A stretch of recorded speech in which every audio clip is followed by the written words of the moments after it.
Hi everybody, it's Annette with the Art of Intuition, and today we're going to talk about jealousy and how we have this misconception that the more conscious we become, the more we don't feel a lot of these emotions, and when they come up, we kind of want to judge the fact that we feel them.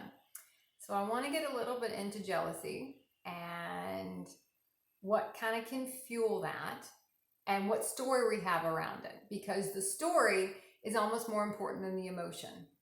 The emotion is just trying to clear. Whether it's blame, shame, guilt, anger, doesn't matter. Jealousy is no different. Different things are going to trigger jealousy. A lot of people will associate it with people. You can be jealous over a person, and that is normally for me not when I will feel jealousy anymore. But I tend not to be involved in typical human romantic relationships either. So everyone's going to have a different thing that's going to trigger jealousy. But when it gets triggered, look at the story you have around it. I know yesterday I got triggered and I had all this jealousy come up. And I too, I kind of felt like I was judging that with me. Like, why would you feel jealous? You see someone that gets what looks like this great opportunity, and immediately my whole story around that was, oh, they don't deserve that, and they haven't worked for that, and I can't believe they're going to get that, and that's just not fair. And I had to stop and listen to myself and listen to the story I had around that and be like, wow, look at me. How do I know? How do I know what they deserve? How do I know what they've, what they're doing or any of that? And it kind of gets back into an abundance energy, because abundance and money, they really have nothing to do with each other. An abundant reality does not mean money, right? That's a human misconception. But there is a part where we have to be happy with anyone who is experiencing abundance. And if we're not in that place, we kind of have to look at what's the story we have around it. Someone else doesn't deserve it. We deserve it more. We worked harder than they have. And look at the distortions in that, but not kind of push it back down and pretend like we don't feel it because we have this guilt about feeling it. We have to let it out. So I just kind of sat there for a while and just let it out, just say what I wanted to say. There's also kind of when we're in that, we might have the tendency, because this is probably when I have a little more of the tendency to overstep energetically and try to get involved in the timeline, because we just kind of want to be a part of it in some way because we're kind of pissed someone else is in that timeline. So sometimes you really have to kind of watch yourself there too and let the jealousy clear the jealousy about what's going on.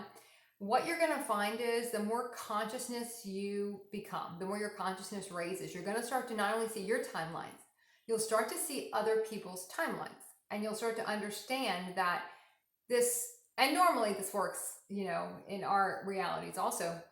A lot of our human realities, they started in one energy, and we can understand why the whole thing was a karmic timeline and how it unraveled the more conscious we become and we look back at these things. You're going to find you're going to be able to observe the energy of everyone's reality, everyone's timelines. And you might see that what looks like a great opportunity, and what I was all wrapped up in for a good hour, I was all wrapped up in the whole thing and the story, and clearing the story, and then letting the energy of the jealousy clear, and then looking at the timeline and saying you'll start to see the timeline differently, and how perhaps this opportunity was the one thing that was going to pull these people out of something else. It was going to pull them out of one situation and get them out of something that might be not soul aligned and start pushing them into another place. Will it end the way they think it will end? Probably not. But it's not my place to get involved in that. But sometimes we can. Once we clear the jealousy and the guilt over the jealousy and the judgment over the jealousy, because it just jealousy kind of has a way of, because it also gets into that someone else is more than you, or they appear to be more than you, and you also might be looking at a timeline, and I kind of found myself doing this, and not judging it from a higher consciousness perspective, judging from a human perspective. Well, that looks like a great opportunity. That looks pretty amazing. From a human consciousness perspective, if I take a step back and look at it from a higher consciousness perspective, yes, you can see the reasons they're in it. Yes, you might be able to see why it's aligned for them. yes, you might not be seeing it the same way because you're going to be looking at it from two different frequencies, right?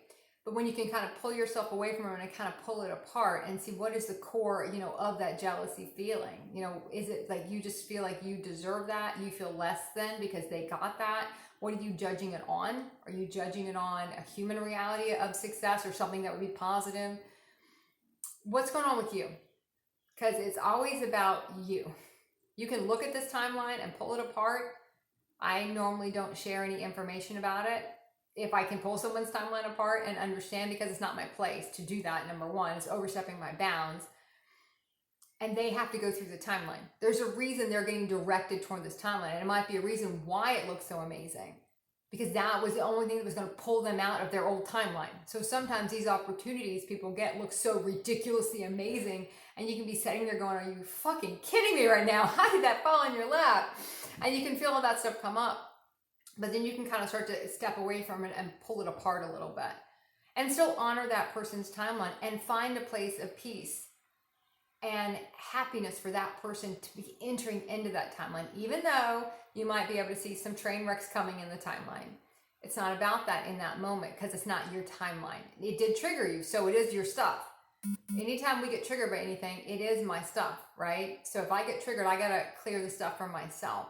But you can start to kind of pull out the story, pull out the story you have around it. Why am I so wrapped up in that? Why does that bother me so much? Bring it back to yourself. Don't just take, I feel jealous. Oh, I shouldn't feel that way. Let me forget that. That's not what conscious people do. Higher selves don't feel jealous. And that's true. That's all human shit. But when my human comes up like that and I get triggered that way, I have to look at it so I can clear it and move on. And the next time this happens, I'll see, okay, am I going to feel the same way about that? Am I going to have that jealousy come up? And what's the story around it? So the story and the clearing of the jealousy of why it's happened for you. And if you have the sight to look at that timeline the other person is embarking on, sometimes you can, kind of see that. You might see the role you're going to play in that timeline, what you're supposed to do in that timeline. Maybe you're not supposed to. Maybe you're supposed to completely step out of that timeline. It might actually be a way to get that person out of your life, because they're no longer aligned and they wouldn't have left. They wouldn't have left on their own. It's kind of like what I said earlier. Sometimes the opportunities have to look so amazing to pull people out, because humans are, especially if this person's in a human consciousness, they're not going to move. And if they are in a human consciousness, this whole thing is going to be a karmic timeline. Yes, higher than what they were in before, but it still could be an entire karmic timeline that might not be as awesome as, it might appear. But it's going to pull them out of something that wasn't aligned. So we have to look at it from a lot of different angles. Don't overstep, because it's all really about us in a sense. And how can we support? Is there a role we play here? Maybe it's not. And we have to just, if it does mark an ending of a timeline, grieve that. Let the jealousy clear. We don't project it on anybody. We don't try to poke holes in someone else's reality. Kind of caught myself trying to do that too. And I'm like, whoa, girl, you need to just sit down and look at yourself here and take a moment.